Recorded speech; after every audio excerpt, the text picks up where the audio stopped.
¿Arranco yo o arranco? En la presentación de un libro de Pedro Salmerón es obvio que no puede haber moderador. Entonces nos vamos a aventar así, sin ninguna moderación, para honrar el libro de Pedro Salmerón. Yo me llamo Luis Fernando Granados. Aquí a mi derecha está sentado Bernardo Ibarrola, que es profesor de la Facultad de Filosofía de la UNAM. Yo trabajo ahora en la Universidad Veracruzana. ¿Quieres empezar? Hola, muy buenas tardes. Muchas gracias por estar aquí. Muchas gracias por la invitación. Es un privilegio estar en esta feria del Zócalo, que se va convirtiendo en un lugar casi mítico y que es muy extraño. Son como muchas pistas al mismo tiempo. Y en este caso, la presentación de este libro en particular me parece que es un magnífico espacio para hablar de este texto de Pedro. Yo he tenido el privilegio de presentar antes 2 libros de él, estrictamente académicos, aburridísimamente académicos, si lo quieren ver así. Yo creo que no. Tiene otra consistencia, tiene otra materia, y me parece que es un ejercicio muy interesante y que el lugar es insuperable. Lo primero que tengo que decir del libro, que está aquí, y que tiene Luis Fernando en este momento, y que debe estar a la venta, supongo, allá abajo, de la editorial Itaca, es que, a la vieja usanza de no pocos libros de antes, el título de la primera del forro, y el título del libro no corresponde, no coincide. El libro se llama en realidad Falsificadores de la Historia, difusores del racismo y otros extremos de los comunicadores en México. Así se llama el libro. Pero como es un título horriblemente largo, lo resumen en la primera: Falsificadores de la Historia y otros extremos. Y esto sería muy útil si estuviéramos en mi facultad, en la Facultad de Filosofía y Letras, para explicar por qué la referencia bibliográfica nunca se toma del forro, sino de la portada. Esa es una primera observación que me parece que vale la pena resaltar, porque ocurre cada vez menos con los libros. Y es una bonita costumbre. Luego, entrando en materia, ¿de qué trata esto y qué es esto? Supongo que en algún momento, más adelante, Pedro explicará algunas cosas cuando establezcamos un diálogo con todos ustedes, pero yo me adelanto. Se trata de la recopilación de un conjunto de artículos que Pedro publica entre 2012 y 2014-15, más o menos, básicamente en 2 lugares: en las páginas de La Jornada y en la página electrónica de un blog que dirige Luis Fernando, que se llama El Presente del Pasado. Los artículos que publica Pedro en esos lugares, primero en La Jornada, son propiamente artículos; en la página electrónica son, como llamamos, entradas de un blog. Tienen unidad temática y tienen unidad de fin. Por una parte, hay un conjunto de artículos perfectamente establecidos, perfectamente planeados, sobre la falsificación en la historia, o más específicamente sobre los falsificadores, manténmelo cerca, ¿no? Pásame. Sobre los falsificadores de historia en el México contemporáneo. Es el trabajo que en realidad da cuerpo y justifica el libro. Esto es, en él Pedro lo que hace es un análisis que parte de una serie de intereses, en principio académicos, de un fenómeno que está en la realidad, que está ahí. Hay una cantidad cada vez mayor de pseudo historiadores, historiadores de oficio, historiadores no académicos, que ocupan lugares cada vez más importantes en la prensa, no en la prensa, sobre todo en los medios electrónicos, en la televisión, en la radio, sobre todo en la televisión, que hablan de manera pontificadora, aparentemente elocuente, aparentemente erudita de historia, y que en realidad, primero, no son historiadores de formación, y segundo, y esto es lo verdaderamente grave, porque hay un montón de muy buenos historiadores que no lo son de formación, lo segundo verdaderamente grave es que lo que hacen es falsificar groseramente la historia. Es decir, los hechos del pasado, particularmente los hechos del pasado nacional, son planteados por estos falsificadores no dentro de un margen razonable de interpretación o de opinión, son abiertamente falseados. Y este fenómeno que ha ocurrido siempre, o por lo menos desde que hay medios masivos de difusión, Pedro detecta que tiene un sentido mayor del que suponemos se le puede dar o puede tener la voz privilegiada de alguna persona por un vínculo con un grupo, con una compañía, con el jefe o el dueño de una estación de radio o de televisión. Pedro supone que hay algo más, se pone a investigar y a lo que llega es a este libro, es decir, a asumir que esta serie de falsificadores lo que son en realidad es ser portavoces de los intereses, en este caso aviesos y en este caso inconfesables, de un grupo que tiene una política específica y que utiliza la historia para intentar posicionar en términos de comunicación estos intereses específicos. Es decir, para denostar en un primer momento la historia oficial de la época dorada, como dice Pedro, del priismo, pero en un segundo momento para denostar aquellos elementos de la narración de la historia patria que en realidad no les convienen. ¿Y qué elementos de la narración de la historia patria no les conviene? Pues aquellos que hablan de la movilización popular, de la organización popular y de la capacidad de los grupos mexicanos, tanto populares como no tanto, para organizarse, para defenderse y para sacar adelante programas y agendas populares, democráticas, representativas. Este trabajo es el trabajo central del libro. ¿Cómo lo hace Pedro? Bueno, pues con una campaña específica va agarrando autores, no les haré publicidad, ya tienen los suficientes medios para hacérsela ellos solos, y los va analizando. En realidad, para un historiador de los tamaños de Pedro, es un ejercicio de boxeo de sombra bastante elemental. Es decir o demostrar por qué Hidalgo no es un loco sediento de sangre, sino un revolucionario de principios del siglo XIX, no es un trabajo muy complicado si se pone uno a discutir con quien se pone a discutir Pedro. Lo verdaderamente importante del ejercicio es su sistematización, su orden. Esto no es un asunto de la ocurrencia de un Zunzunegui o de un Villalpando, y perdón, ya dije dos nombres. Es una cosa más estructurada, más articulada. Hay un objetivo. Y eso lo encuentra Pedro y lo va, como se dice ahora en algunos ámbitos, deconstruyendo. Y eso es verdaderamente notable. Es tan notable que hace poquito tiempo la realidad alcanzó al discurso de Pedro y a las explicaciones de Pedro. En un día, 15 de septiembre, 16 de septiembre, hablaba exactamente de esto en uno de los pocos espacios de difusión masiva que quedan autónomos, con Carmen Aristegui en CNN en español, y al día siguiente, un representante diplomático mexicano lanzaba vivas a Porfirio Díaz. Fue casi como si se hubieran puesto de acuerdo, ¿no? Pero revela esto que estoy intentando expresar y que Pedro explica con toda precisión. Hay un grupo, el grupo que podemos decir de forma grosera y simplificadora neoliberal, que tiene un proyecto y que está buscando espacios para difundir el proyecto y para justificarlo. Y Pedro analiza los espacios que hacen mal uso de la historia como discurso de todos para hacer esta justificación. Esto es muy notable y por ello vale la pena acercarse al texto, porque es muy inteligente. También vale la pena porque, de alguna manera, con la prensa libre, con las editoriales que también son libres, este ejercicio, digamos, de intento de control general de los medios de comunicación por parte de estos grupos, pues se rompe de alguna manera. Y eso está muy bien. Un último elogio de esta primera parte. La hace Pedro con una enorme sencillez. Esto es, la operación que está denunciando es muy compleja, pero la hace de forma muy sencilla y muy directa. Un argumento simple, una argumentación simple, una conclusión simple. Y eso es verdaderamente meritorio, sobre todo viniendo de alguien formado en el barroco mundo académico. Por supuesto que hay críticas y que hay que decir un par de críticas al respecto. No sería yo si no lo hiciera.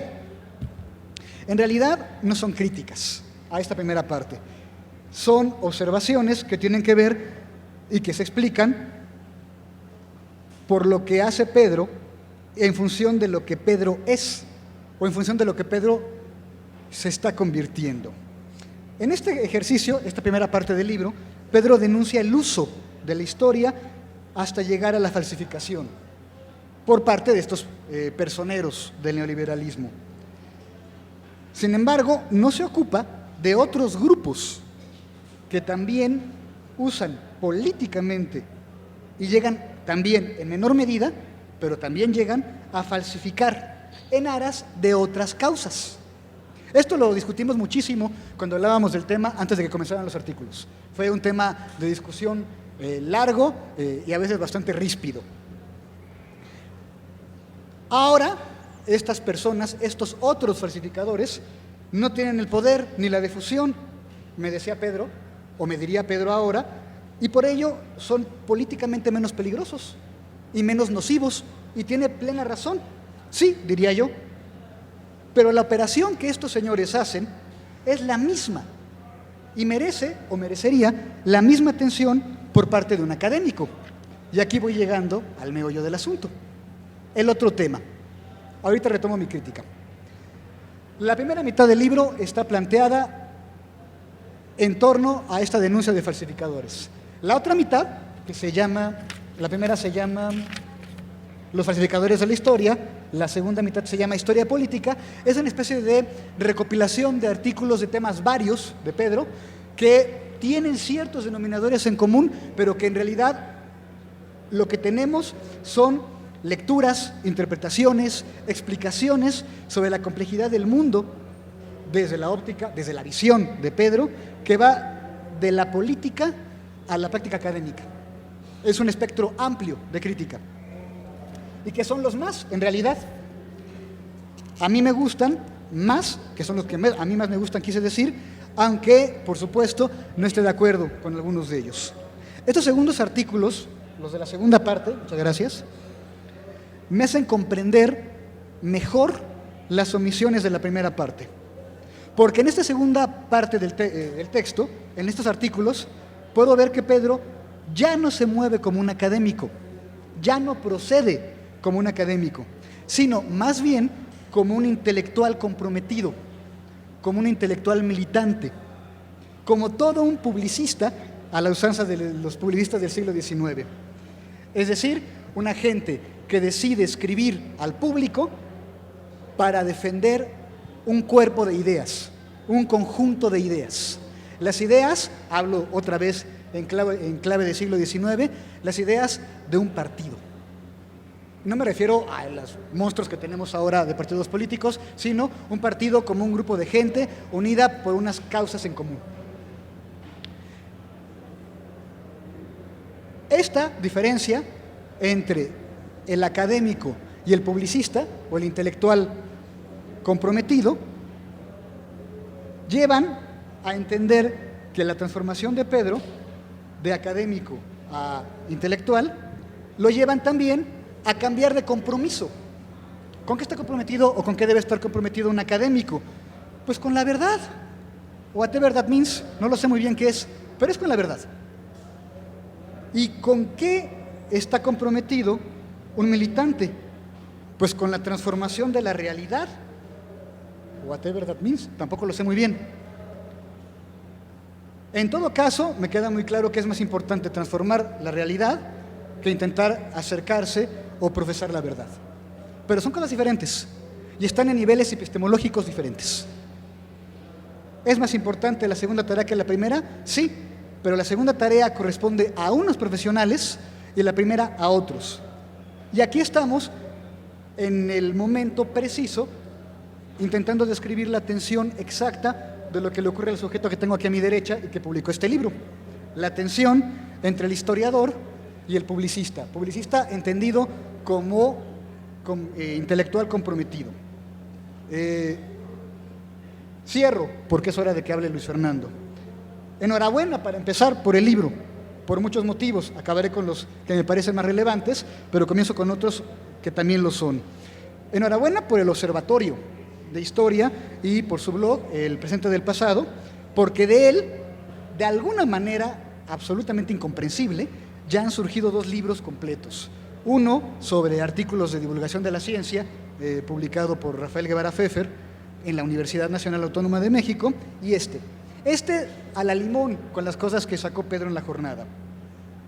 Creo que además del trabajo cotidiano del blog, haber dado ya pie o la posibilidad de 2 libros es una muy buena cosa de ese blog, una cosa estupenda de ese blog. Creo que ese blog se merece que aparezcan por lo menos ya, pronto, por lo menos otros 3 libros, por lo menos otros 3, 2 de autorías únicas, de un par de tipos que escriben un montón en ese blog, no porque sean mejores, sino porque escriben mucho y no se cansan de opinar, y otro de varios autores que podrían acomodarse temáticamente.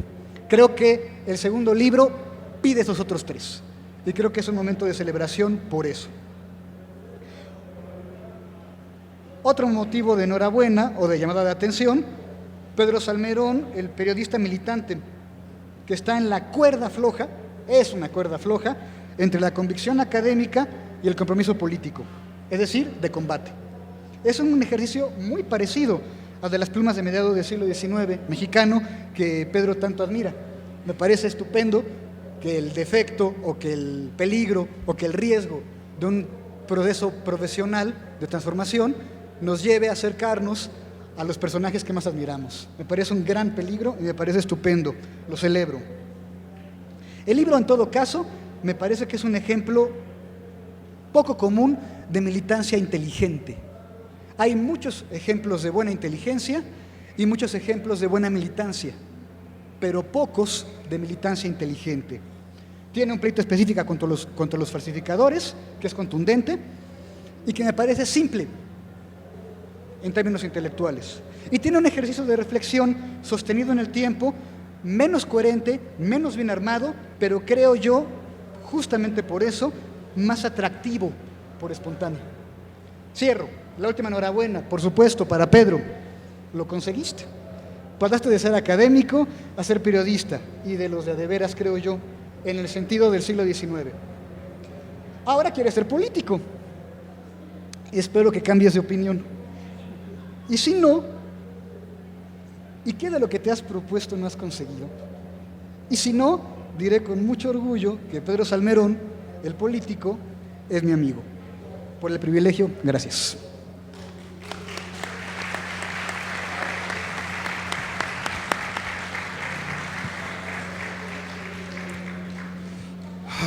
Bueno,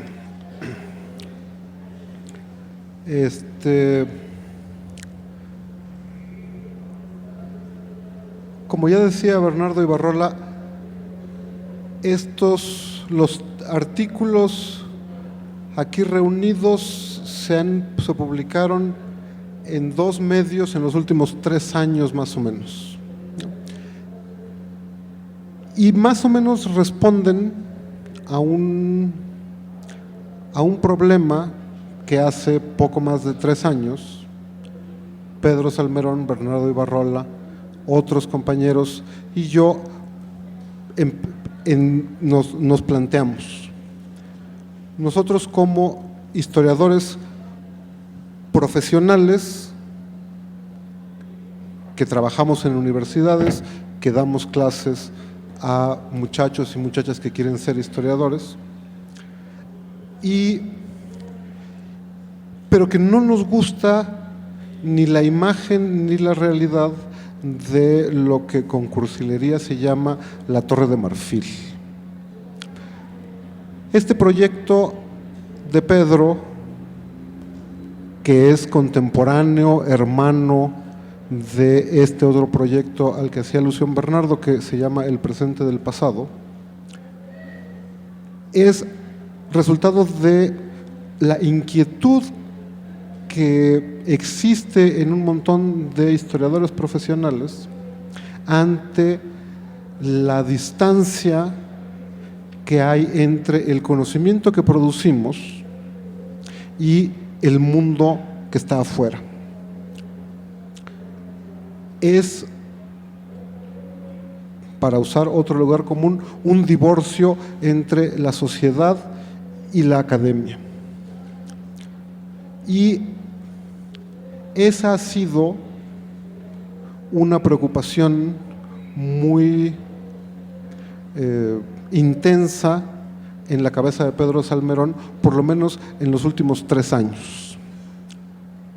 Entonces, en un ámbito, o en cierto modo más amplio, este libro expresa esta insatisfacción que Pedro dice, o que ante la insatisfacción ante la que se ha revelado, que es, como digo, la marginalidad, la inutilidad y la intrascendencia del trabajo que hacemos los historiadores profesionales. Lo que habitualmente escribimos los historiadores profesionales, cuando bien nos va, se imprimen 500 ejemplares que van a leer los otros 4 loquitos que se ocupan del mismo tema. Salir de la academia es prácticamente imposible para la mayor parte de nosotros. Y se imaginarán que es una frustración personal, pero también es un problema social, porque adivinen quién nos paga. Bueno, a Pedro no, a Pedro le paga la iniciativa privada, pero porque trabaja en el ITAM. Pero a la mayor parte de los historiadores profesionales nos paga la sociedad, ¿no? Y lo que hacemos es increíblemente inútil, tiene muy poco alcance. Entonces yo entiendo que el corazón del proyecto, que también ha descrito Bernardo hace un momento, radica en esta insatisfacción, que es un poquito sentir vergüenza por la marginación, la inutilidad, la falta de función social de nuestro trabajo, que se ve acentuada porque la historia, los relatos acerca del pasado que circulan en la sociedad casi nunca son hechos con la seriedad, la humildad y la prolijidad con que, bien que mal, los historiadores profesionales practicamos nuestro oficio.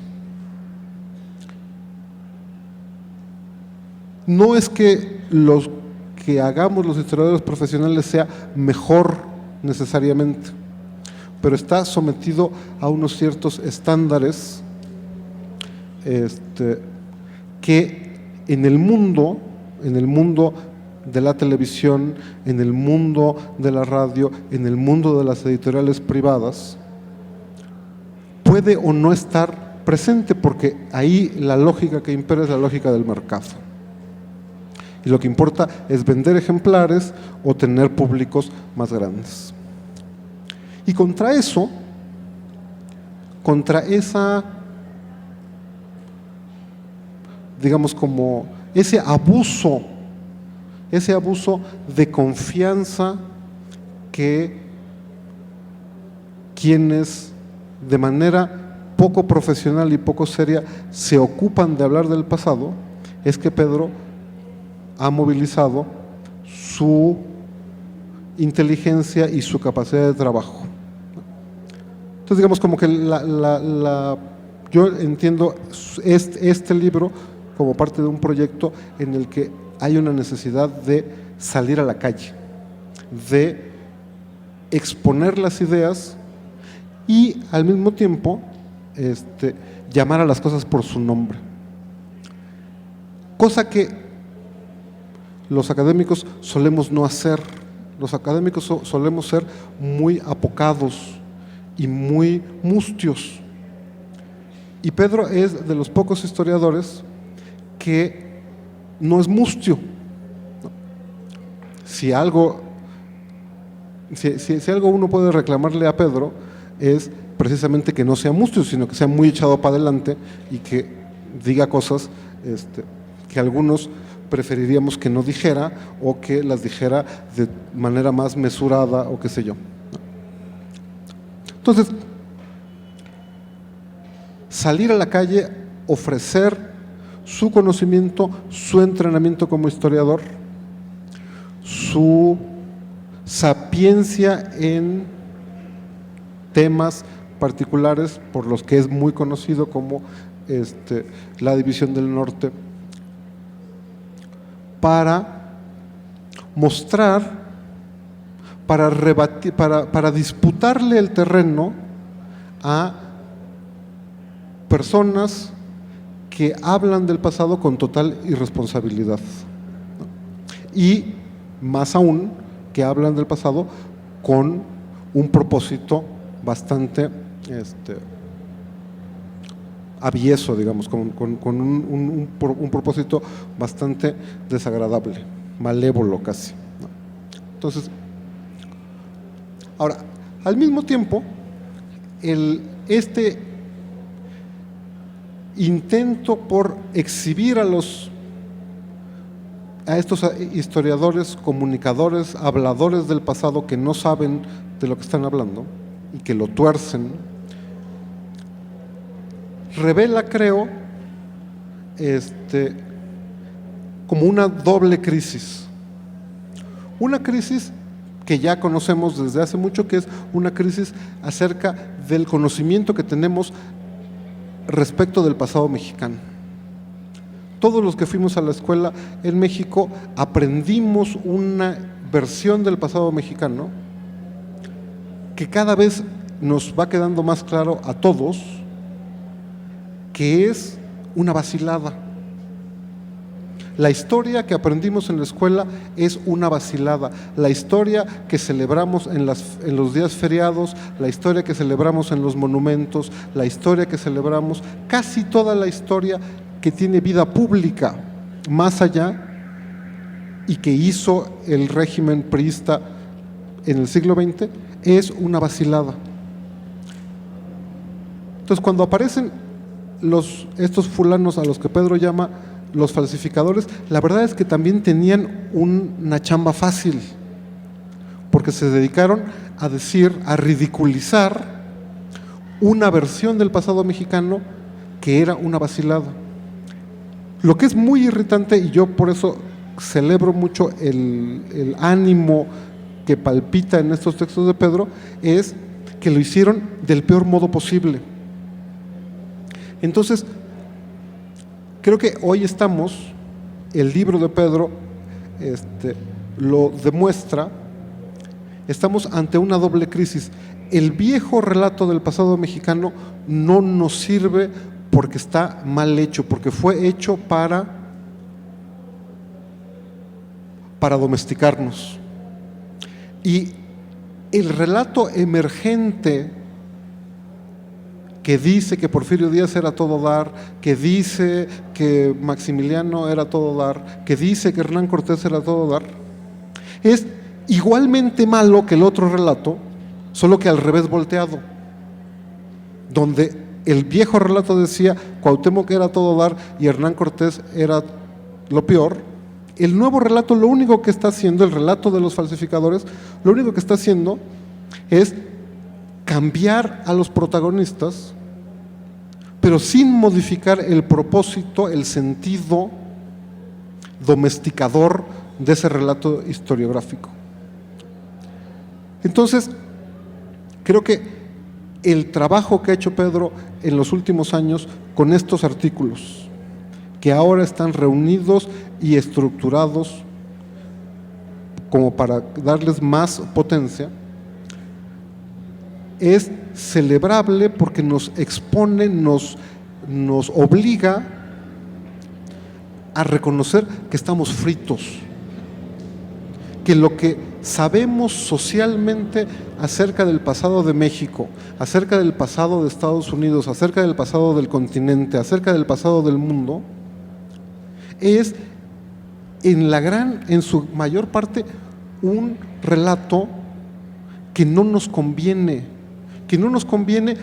porque está mal hecho, porque manipula, porque inmoviliza, porque celebra porque celebra solo a hombres y solo a hombres que andan en hechos de guerra.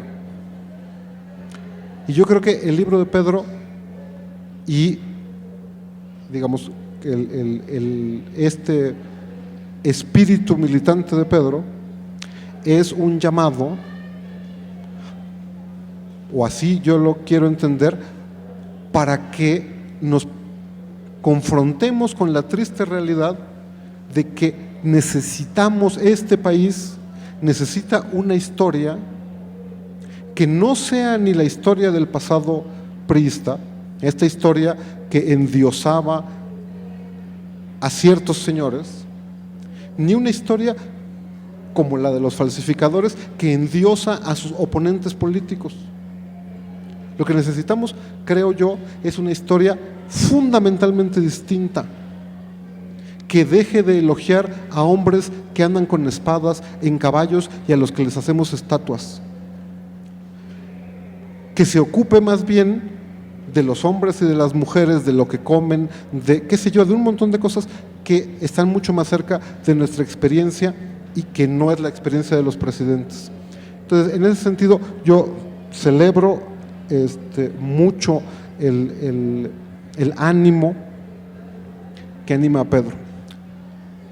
Diré una última cosa que tiene que ver con algunos de los textos que están en este libro que a mí me parecen especialmente necesarios y que contradicen un poco lo que acaba de decir Bernardo acerca de la parcialidad del análisis de Pedro. Porque al mismo tiempo que pone como lazo de cochino a un montón de pseudo historiadores que difunden esta imagen torcida, pero igualmente priista, digamos, es como priista en el corazón, aunque sea antipriista, Pedro Salmerón se ocupa de denunciar y llamar claramente por su nombre, es decir, como un racista, a un intelectual, presunto intelectual, hermano gemelo de Villalpando, de Catón y de ellos, que es Alfredo Jalife, que publica en La Jornada, a quien mucha gente lee y sigue, a quien mucha gente respeta, especialmente entre los lectores de La Jornada y gente que se tiene por izquierdosa. Alfredo Jalife es un fraude y es un atentado a la izquierda mexicana, porque es un falsario, porque miente aviesamente, porque es antisemita y es xenófobo. Es uno de los intelectuales que más nos avergüenzan como sociedad. Pero nadie dice nada y sigue publicando en La Jornada. Y hay evidencia desde hace 20 años que Alfredo Jalife es un falsificador y un racista deleznable.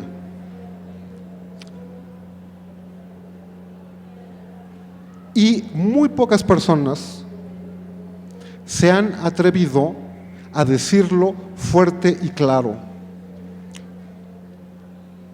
Y Pedro Salmerón ha sido muy valiente, muy consistente en denunciar, en exhibir la irresponsabilidad, el dolo, o sea, la mala fe y el profundo racismo antisemita de Alfredo Jalife. Eso es bien fuerte de decir, de ponerlo por escrito. A Pedro le ha ocasionado bastantes problemas. Yo celebro mucho no solo porque Jalife es un fraude, sino también, y es, digamos, esta es como la culminación de este asunto, es que al racismo antisemita de Alfredo Jalife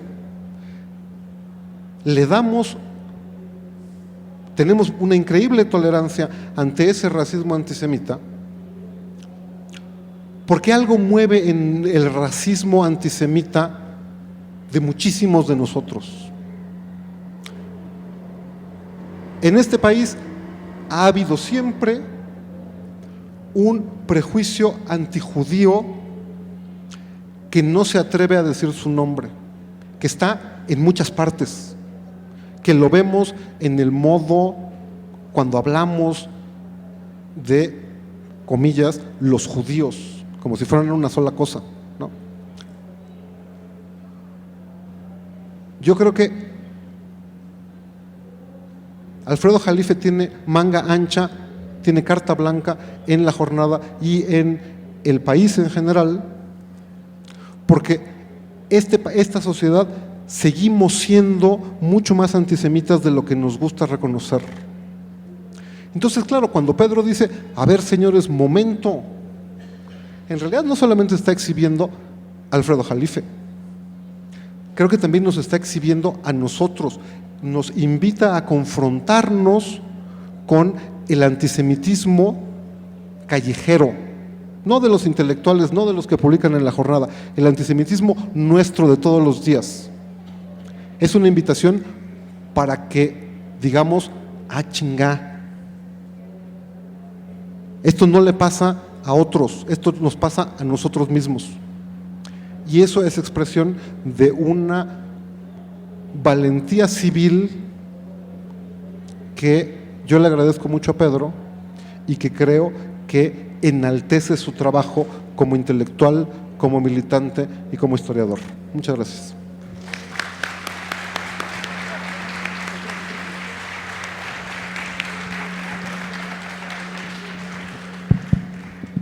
Gracias.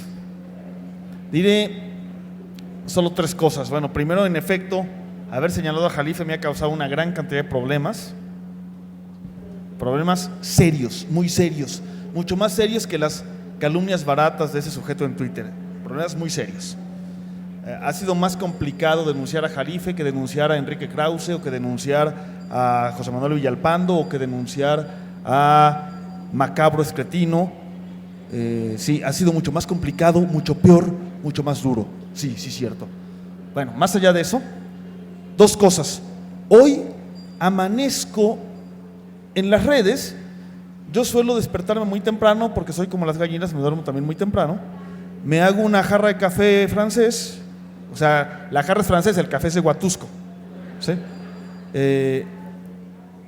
Y me meto a escribir y reviso las redes y el periódico, 2, 3 periódicos, y hoy me encuentro una reacción virulenta que me espeluzna sobre el hecho sencillito de que ayer una diputada de Morena, a quien tengo el privilegio de conocer, Modesta Fuentes Alonso, a quien llaman en su tierra Na Modesta, Na significa mamá en zapoteco, ¿sí? ¿Qué hizo Na Modesta? Na Modesta presentó una propuesta de reforma a los artículos 52 y 53 constitucionales para proponer una circunscripción plurinominal relativa a los pueblos indígenas, punto. Pero cometió el terrorífico pecado de hacer su discurso en el zapoteco del Istmo, que es su zapoteco, porque hay como 17 zapotecos. Y entonces encuentro en las redes hoy al amanecer que pinche india, ¿a poco no sabe hablar español? ¿No sabe qué es la ñ? Adoradora de huichilobos. ¿Para qué hace eso si el 99.9% de los mexicanos no la van a entender? En efecto, el zapoteco del Istmo lo hablan 400,000 mexicanos, que es menos del 0.1% de los mexicanos. La reacción racista contra el hecho de que Na Modesta, que habla correctísimo español, por supuesto, como segunda lengua, como hablo correctísimo inglés el doctor Granados o correctísimo francés el doctor Ibarrola, son sus segundas lenguas. Una Modesta que habla correctísimo español como segunda lengua, decidió presentar este discurso en zapoteco. ¿Sí? En su zapoteco. Bueno, era espeluznante y nos muestra los niveles de racismo y clasismo, de exclusión, de xenofobia de la sociedad mexicana, que por otro lado son lo que yo denuncié en Alfredo Jalife. Y entonces la izquierda puede denunciar ese racismo y esa xenofobia, pero no el racismo y la xenofobia de los Alfredos Jalife, ¿no? Y hay que ser parejos para los dos lados, porque son iguales de nefastos y de siniestros. Eso simplemente para relacionar lo que me pasó hoy en la mañana, que decía, ¿de verdad? ¿De veras? ¿De veras pinche India? ¿De veras no sabe español? ¿De veras la bajaron de su aldea tamborazos? ¿De verdad es xenófoba porque presenta un discurso que el 99% de los mexicanos no vamos a entender? Coño, presentó la traducción por escrito. Investiga tantito y baja la traducción si eres incapaz, como yo lo soy, de entender el zapoteco del istmo. ¿Sí? Y tiene que ver con eso, ¿no? Con los accidentes que me han llevado. Este es un libro producto de accidentes.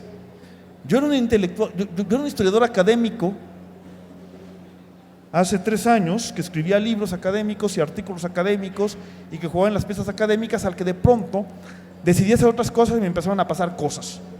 ¿Sí?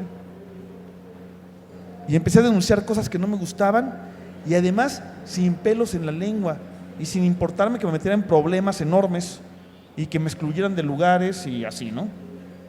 Ese es un poco la idea del libro, decir cosas que nos cuesta trabajo decir cosas, por ejemplo, sobre los falsificadores de la historia, que como dijeron mis queridos colegas, habían estado platicando tiempo atrás, pero no encontrábamos dónde decirlas y yo tuve la fortuna de encontrar un espacio para decirlas. Y para decir no lo que yo pensaba, sino lo que pensábamos varios. Bueno, en fin, el resto del libro ya lo contaron, ya está contado acá en el mismo libro.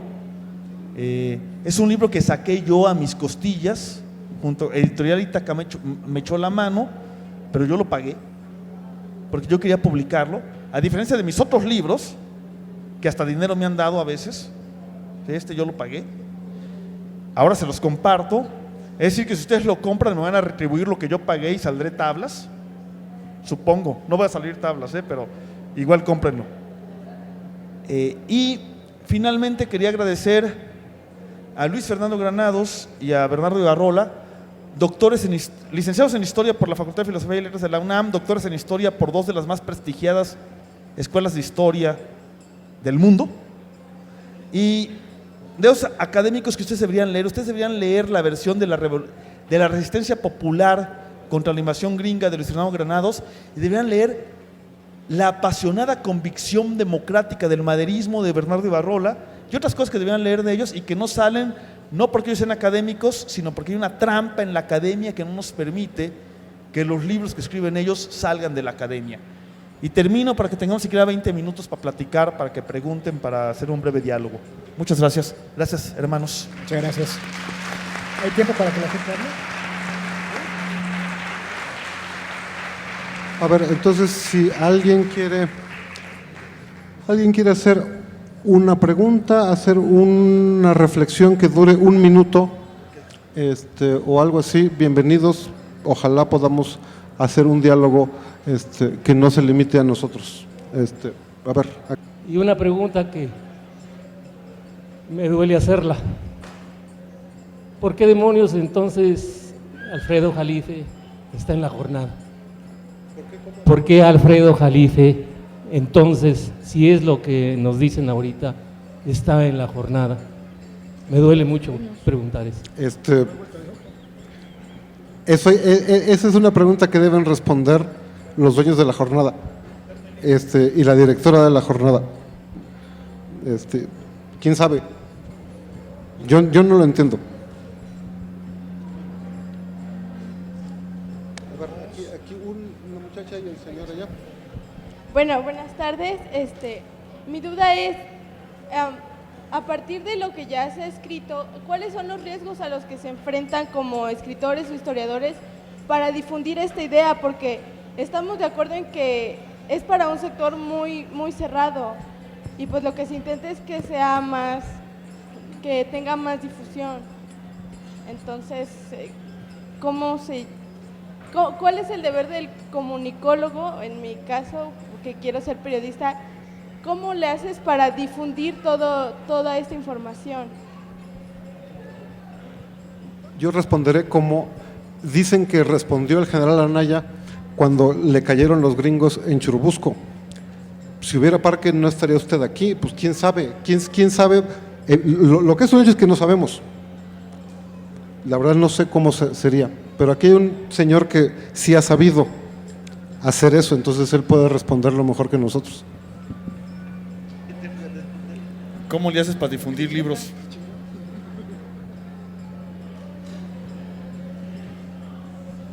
Primero encuentras la historia, la sigues, la buscas, le das la vuelta, profundizas y luego te planteas el problema de cómo contarla.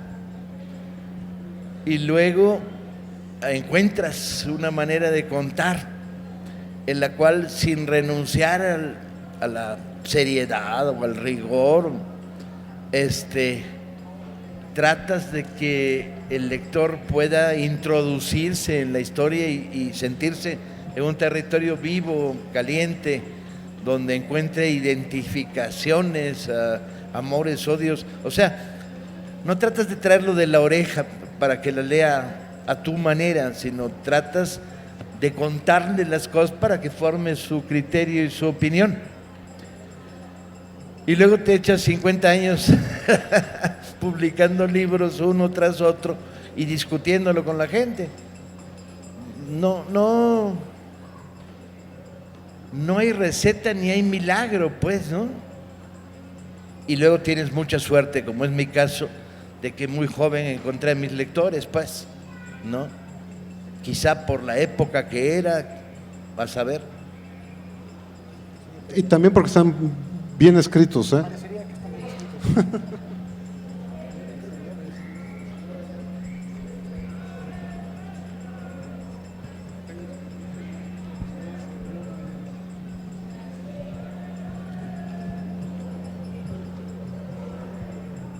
Sí, bueno.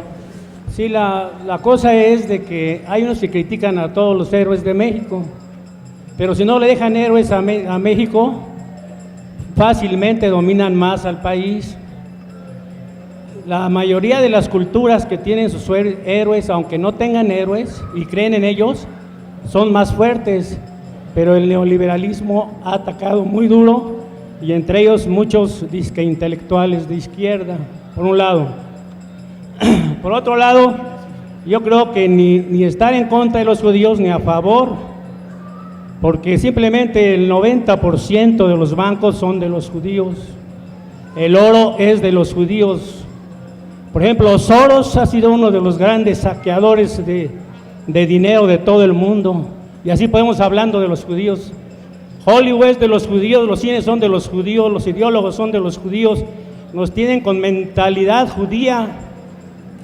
Entonces México tiene que tener su mentalidad propia, y desgraciadamente los estudiosos que se dicen, los escritores que se dicen, nunca tratan de buscar un México mejor, un México que sea auténtico México y que no desprecie a sus héroes, porque quieras o no, critican a Hidalgo, critican a Morelos.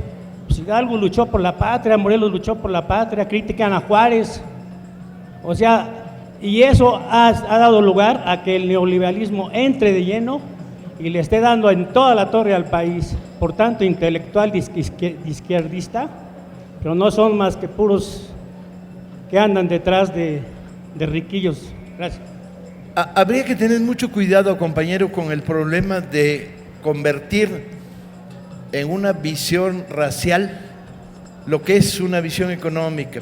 Si estudia usted cuidadosamente siglo XIX y siglo XX, todos los grandes capitalistas agiotistas involucrados en grandes operaciones turbias, genocidio, robo de tierra a las comunidades impulso, de saqueo, todos ellos son de origen no judío. Escandón, Limantur, Corral, y la lista es interminable. Y a partir de los años 20, a la lista se incorporan políticos surgidos de la revolución que chaquetean, ¿sí?, y que van utilizando en una primera etapa el poder que les da para convertirse en millonarios. Y a partir de una segunda etapa llega la era de los licenciados, como Miguel Alemán, que es el que decreta el uca uca, el que lo encuentre se lo emboruca, y el robo desde el Estado. Y de nuevo no hay ni un solo noble judío en todos ellos. Entonces tendríamos que tener cuidado, no confundir lo que es una connotación racial, ¿sí?, con lo que es una connotación económica. Chinguen su madre los agiotistas, los latifundistas, los depredadores, pero no lo convirtamos en un problema de visión racial. Eso es una mentalidad racista y muy peligrosa, compañeros. Lo que hace Alfredo Jalife, y ni modo, porque yo no quería traer, habíamos logrado no meter a Jalife, pero ya lo metió Luis Fernando, qué bueno. Lo que hace Alfredo Jalife es lo que hacen los nazis. Los nazis ofrecen una explicación fácil de la crisis. Dicen, si usted es pobre, si usted no tiene oportunidades, si a usted le están robando la universidad pública, le están robando el seguro social, le están robando la seguridad en el empleo, alguien tiene la culpa, porque no hay forma de explicármelo, no tiene lógica. A menos que lo estudiemos muy seriamente, no tiene sentido. ¿Por qué me están quitando la escuela pública de calidad? ¿Por qué me están quitando la universidad pública? ¿Por qué están destruyendo el seguro social? Y entonces te inventas una conspiración donde hay un grupo de malvados que te quitan eso. Y entonces tiene lógica y te lo explicas. Claro, hay unas gentes que racialmente o religiosamente dominan cosas, como los masones, secretos que los demás no dominan, y entonces esa pequeña conspiración nos está quitando las cosas. Y entonces transfieren la explicación de la realidad, que es de orden económico y social, a una conspiración de judíos. Y luego convierten eso en odio y en ausencia de explicación. Y entonces ya no entendemos nada, o lo resolvemos muy fácil diciendo, está George Soros o están los judíos. Cuando esto que ha dicho Paco sobre el capitalismo mexicano lo podríamos decir igual del capitalismo mundial. Claro que hay judíos, whatever that means, entre la cúpula del gran capital financiero internacional, lo mismo que hay anglosajones, argentinos, mexicanos, suizos, africanos, japoneses, ¿sí? Lo demás es la desviación de la realidad. Te inventas un enemigo, que fue lo que hizo Adolfo Hitler en Alemania, y entonces en lugar de combatir el modo de producción capitalista y la explotación capitalista, te dedicas a liquidar a los miembros de una raza, no porque no existen las razas humanas, sino a los miembros de una religión.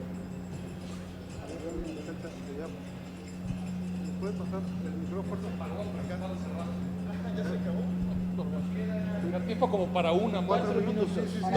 Dos preguntas. La muchacha ya. Hay otros dos con los que ya no vamos a poder. Gracias. Bueno, yo más que una pregunta es como que un reclamo a los que escriben la historia hoy en día. Vivimos en un México muy polarizado, muy dividido, izquierda, derecha, a los buenos, los malos. Y hay algo muy importante que dicen que si nosotros no sabemos nuestro presente, no tenemos conciencia de nuestro presente, es porque no conocemos nuestro pasado. Ustedes tienen una responsabilidad como historiadores hoy. Yo no sé qué tanto se involucren para que nosotros, el pueblo, conozcamos ese pasado y poder llevar las cosas más amenas en la cuestión social, no dividirnos.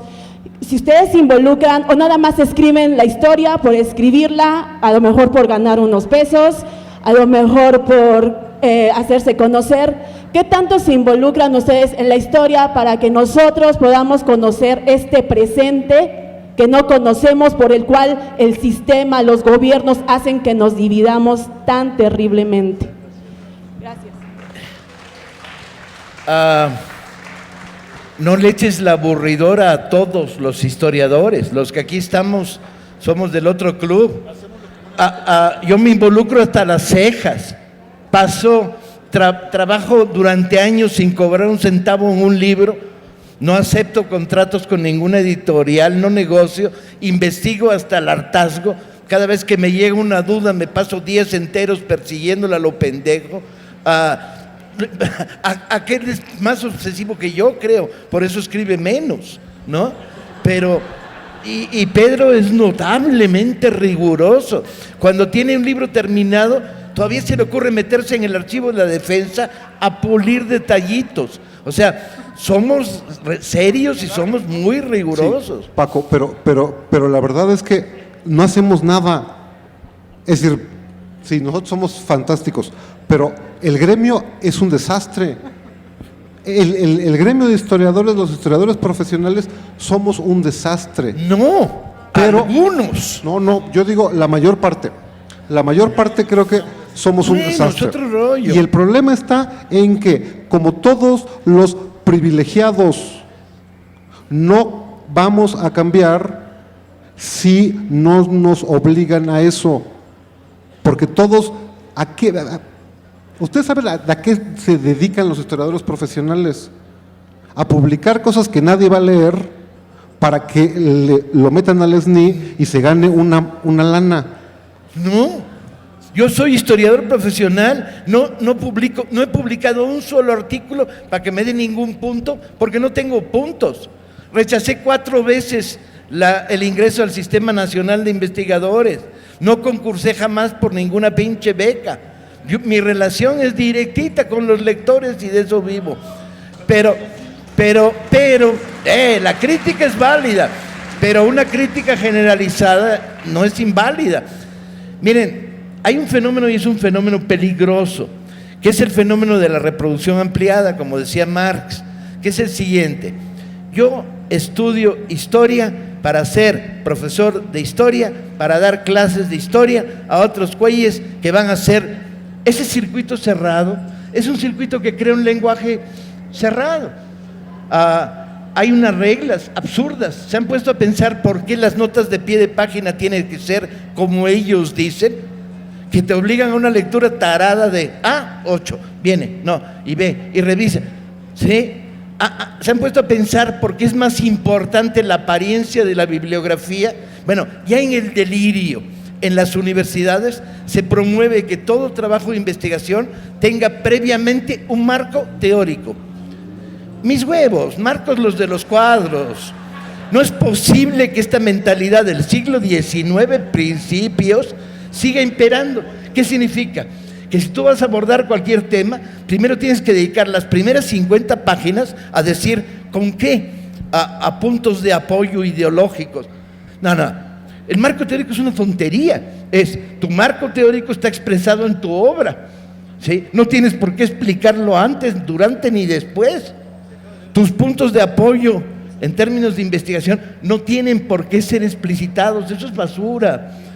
Escribir para publicar en revistas académicas que nadie lee es lo mismo que, y si ustedes recorren esta feria lo encontrarán, los libros de instituciones que publican libros a precios inaccesibles. Y entonces, si no los venden, ¿para qué los quieren? Las bodegas de las instituciones están repletas de libros que no se venden. En lugar de hacerlo circular, van creando un circuito. Yo simulo que produzco, yo simulo que hago libros, yo simulo. Bueno, todo este caos está ligado y está en la historia, y tiene razón cuando se irrita. Y cuando vas a algunas escuelas universitarias y ves los cubículos de maestros de historia y ves que en las pinches esquinas hay telarañas, porque no van, te pones muy, muy cabrón. Y si aquí están cobrando un salario de la nación, es mis impuestos, pero aún así no es generalizable. Cada vez aparecen más gentes queriendo contar historias, ¿sí? Y de una manera noble, digna y entregada. Es labor de los lectores decir por aquí no. Es decir, he leído este libro y me parece chueco. Pues coméntalo, compáralo, confróntalo. Pero, por favor, no les tiremos estampas a la Virgen de Guadalupe porque la sacan a pasear en procesiones para dignificar a los españoles combatiendo a Hidalgo, ¿no? Pues quietos. No estaba ahí, no tiene la culpa. Lamentablemente ya son las 6. ¿Se puede? ¿Más? Hay tiempo. Ok. Entonces hay tiempo. Entonces había este compañero acá y luego estaba a su lado, a la derecha de él. ¿Saben qué? La siguiente mesa se llama Literatura y Política y es una de las cosas que se va a discutir. Entonces invitamos a los compañeros a que se suban y se sumen. Aquí está Óscar de Pablo, poeta, y las conectamos una con la otra. ¿Ya llegó Fabricio Mejía Madrid? Todavía no. Viene en camino. Pero ¿quiénes ya han llegado de la mesa 2? Óscar. Yo y Óscar. Óscar, súbete. Seguimos en el debate. Cuando un debate se calienta no hay que apagarlo, ¿ves?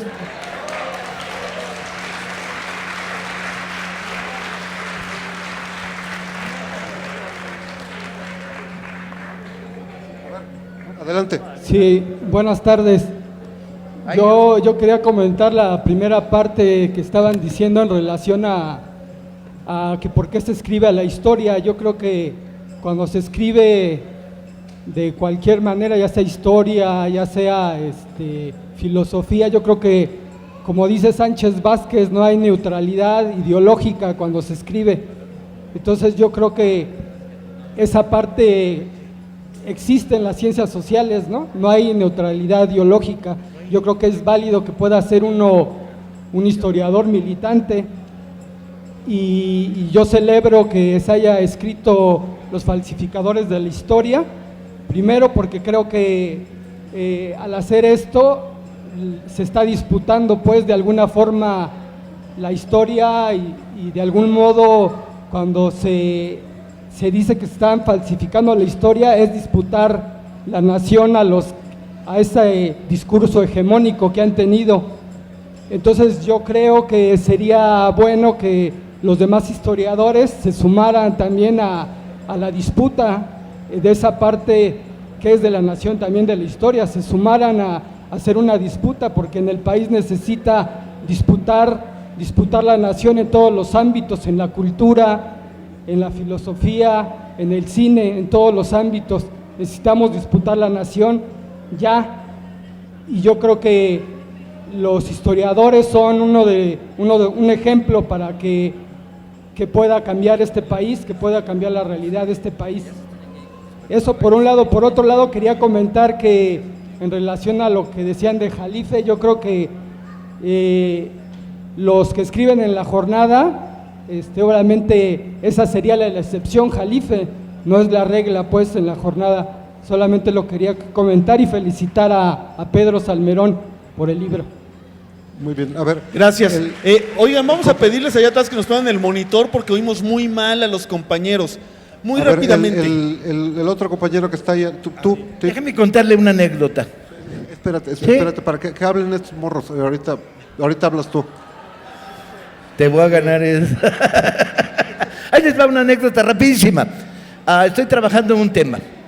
El imperio de Maximiliano y la guerra contra el imperio. Y me pongo a registrar qué hay. Y a lo largo de 3 años descubro 52 biografías de la emperatriz Carlota. En todas ellas habla de los amores de Carlota y Maximiliano. Si hubo o no hubo amores chafas. Si tuvo un hijo fuera de... Todas. 52. La mitad de ellas de autores mexicanos. Y me pregunto, ¿a alguien le interesa la vida amorosa de Benito Juárez? Hay un libro, gracias a Patricia Galeana, que se molestó en recuperar la historia de la correspondencia entre Margarita y Benito y contar un poco la triste vida amorosa de Juárez, que no da para mucho. Está bien, pero no da para mucho. Eso es una operación conservadora. La creación del mito romántico de la pobre emperatriz, pobre mis huevos, era la emperatriz levantada sobre las bayonetas francesas en una guerra de invasión y expolio que causó millares de muertos decenas de miles de muertos en México. Entonces, ahí el debate. Y hay un proceso, no solo de falsificación, como argumenta Pedro, sino un proceso de manipulación desde un punto de vista conservador. Con el taxista con el que venía hoy, me dijo, Porfirio Díaz no era mala persona. Tuve que darle 6 vueltas al Zócalo explicando las maldades y la negra historia de Porfirio Díaz. Y le digo, ¿y de dónde saca usted que no era mala persona? Pues es que lo dicen. Los marcianos están desatados reivindicando a Porfirio Díaz. ¿Por qué? Porque es calcadito el pinche modelo Peña Nieto, hombre.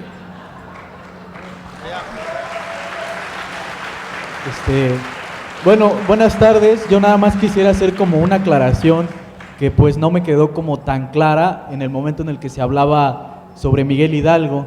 Y bueno, en ese sentido también me gustaría saber la postura de Taibo en cuanto a la interpretación de este personaje que es Miguel Hidalgo, ¿no? Porque entiendo que por un lado el Estado crea la llamada historia de bronce con intereses específicos y con un interés de clase también muy específico, en el cual van dando sus héroes como Obregón, como Victoriano Huerta, y van dejando de lado a los personajes del pueblo que afortunadamente Taibo se ha encargado de rescatar, como ha sido Francisco Villa, otros internacionales como Ernesto Guevara, pues, en fin, ahí hay algunos de los que se olvida la historia mundial, la historia nacional, entra toda esta historia de bronce y dentro de ello me queda clarísimo el interés que hay para crear estos personajes y olvidar a los verdaderamente populares. En ese sentido, lo que quisiera es preguntarles, porque no me quedó muy claro, la postura hacia Hidalgo como un personaje meramente revolucionario, porque en la facultad estuvimos revisando precisamente algunas páginas de la historia y revisamos a personajes, por ejemplo, como Morelos, que tenía ahí unos intereses de clase más específicos que, por ejemplo, el caso de Miguel Hidalgo.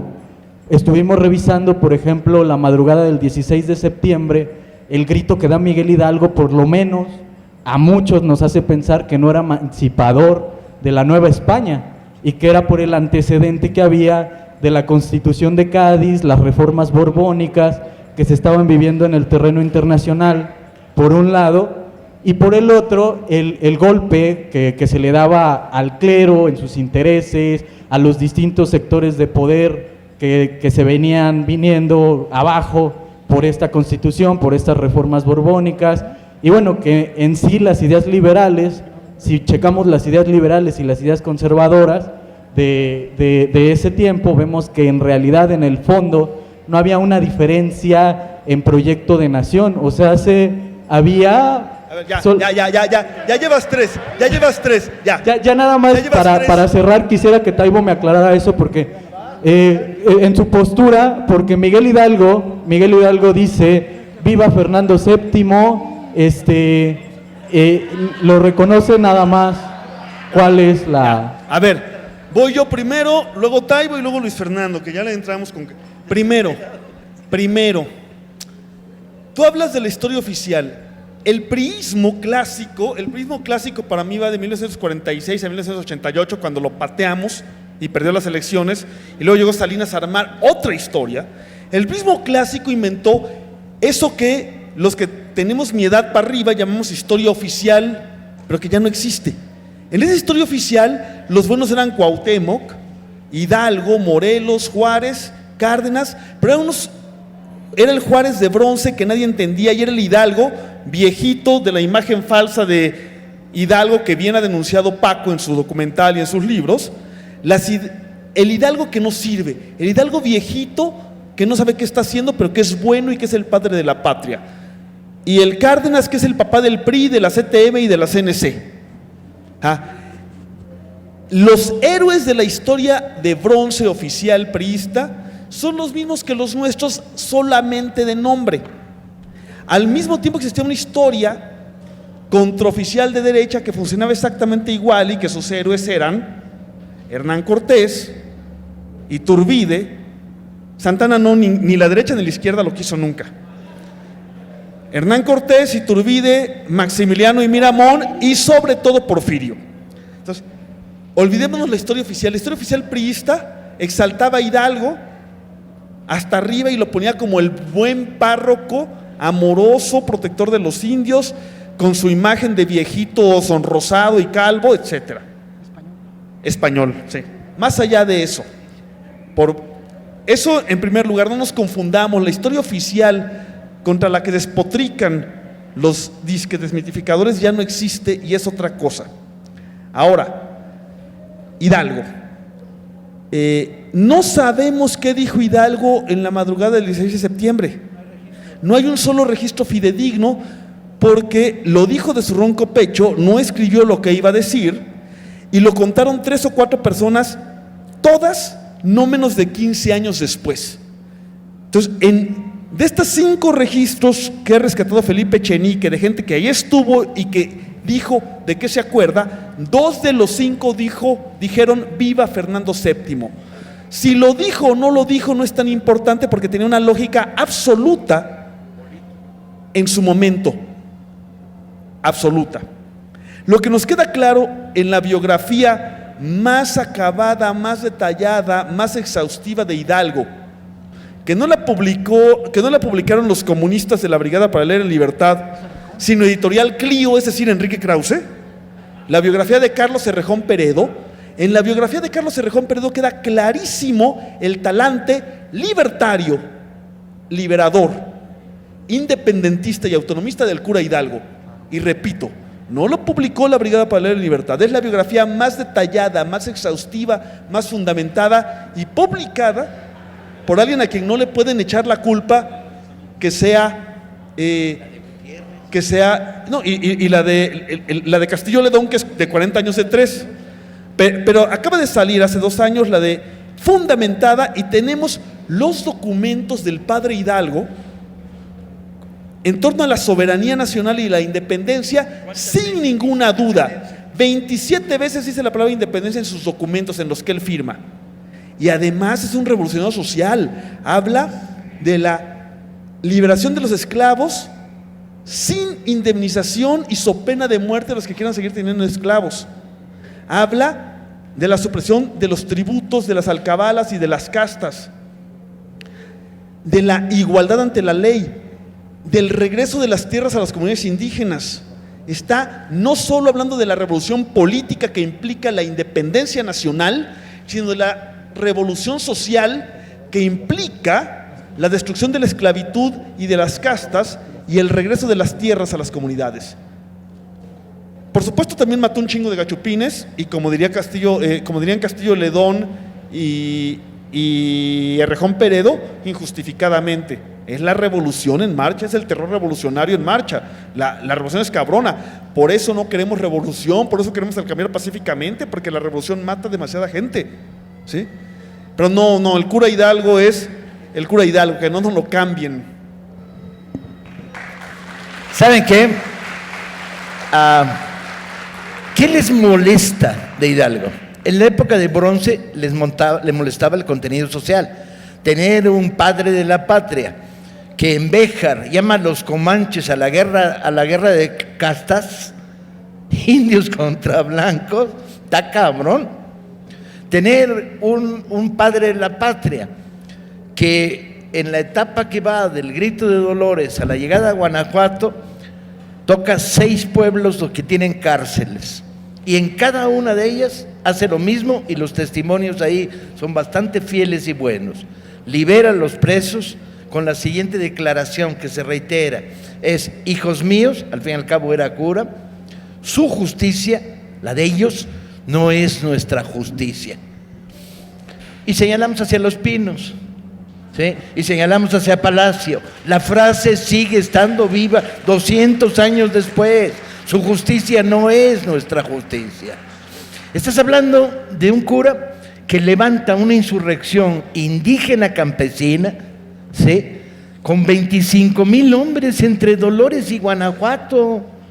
¿De dónde lo sacó? Les dijo, no, Fernando VII es culero, pero no es tanto porque los franceses, no, llamó a anegar las minas, llamó a robarse las trojes de maíz, trigo en toda la zona del Bajío, Llamó a saquear las grandes haciendas, a liberar en la práctica la estructura de esclavitud no asalariada que existía en toda la región.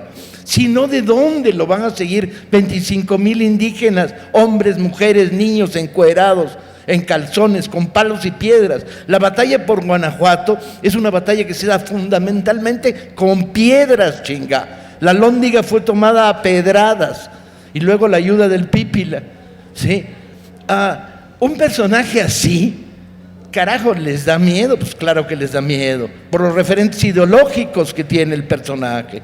Entonces, Hidalgo no solo, y hay que estudiarlo porque es un personaje repleto de contradicciones. Al mismo tiempo, un tipo que habla 7 idiomas, caray, habla los idiomas europeos de la Ilustración, castellano, latín, náhuatl, purépecha y otomí. ¿Para qué coño quiere un cura de pueblo hablar 3 lenguas indígenas si no es para conectar directamente con las comunidades? ¿Qué les dijo a esos 25,000 indios? Les habló en lengua, ¿sí? Y les dijo: vamos a quemar el pinche viejo orden. Estamos ante la revolución social a lo cabrón. Hidalgo es la revolución social y a eso le tienen pánico.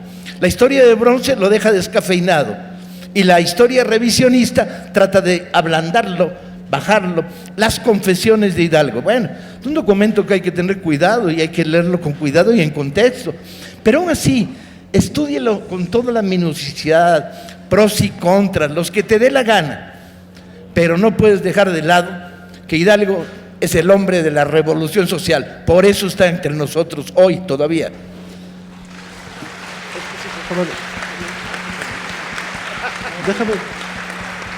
Déjame decir una última cosa un poquito distinta de lo que acaban de decir Pedro y Paco, porque a mí me parece que seguir atrapados en que si Hidalgo era esto o era aquello es el problema, porque lo interesante, desde mi punto de vista, lo importante no es si Hidalgo era un revolucionario o era un cura descafeinado. Estamos mirando en el lugar equivocado. A quien hay que mirar es a los 25,000 indios que iban con Hidalgo. Ese es el verdadero problema. Lo verdaderamente interesante, creo yo, no es Hidalgo. A Hidalgo, yo en lo personal diría, hay que ponerlo en su justa dimensión, que es decir, es un señor, no a quien están siguiendo 25,000, es un señor que está siendo empujado por 25,000, y lo que importa son los 25,000 que toman Guanajuato, y fijarnos nada más en el señor cura Periñón, como lo llamaba Ibargüengoitia, es perder el foco, y yo creo que el foco está en otra parte. Por eso, yo por mí, todas las estatuas de Hidalgo, vámonos, las de bronce, las revisionistas y, con perdón, la de Taibo y la de Pedro. A mí lo que me interesan son los 25,000 que iban con Hidalgo. No. Estando de acuerdo y dejando que sean los que te importan, no vas a negar que alguien iba en el pinche caballo en la parte de adelante diciendo vamos, que cuando todos los pinches conspiradores de Querétaro se culean, cuando llegan a Dolores a decirle: señor cura, huyamos, Hidalgo los invita a tomar un chocolate, porque tenía estilo además el cura, chinga. Y les dice: a ver, muchachos, tómense un chocolate. Aldama, a Allende, y les dice: ¿saben qué? Vamos a la calle, vamos a coger gachupines. El término sigue siendo válido en el doble sentido en que los mexicanos lo entendemos. Hoy los gachupines son dueños de compañías hoteleras, pero no quita, ¿sí? Entonces, aun reconociendo que el punto de vista de este hombre es válido y que una historia tiene que entenderse de abajo hacia arriba, de arriba hacia abajo, no puedes negar, como bien decía mi admirado León Trotsky, el papel del individuo en la historia. Este tipo, sí, cura de pueblo, ilustrado, culto, apacible y tranquilo, agarró un pistolón de este forje y un sable que no está en ninguna de las estatuas de Hidalgo. No hay un hidalgo con sable y pistolón porque le tienen miedo, ¿no? Y se puso hasta adelante. Bueno, no hasta adelante iban los indios con la Virgen de Guadalupe, que la escogió él, ¿sí? Pero bueno, entramos en un debate que se va volviendo cada vez más minucioso. Digamos que ya se encuentra con nosotros Fabricio Mejía Madrid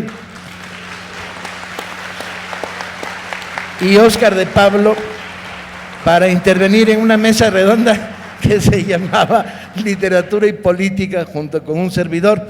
Entonces vamos a ir introduciendo el otro tema poco a poco, ¿no? Después de haber estado colaborando en este debate. Se pueden quedar, no hay bronca, no más faltaba.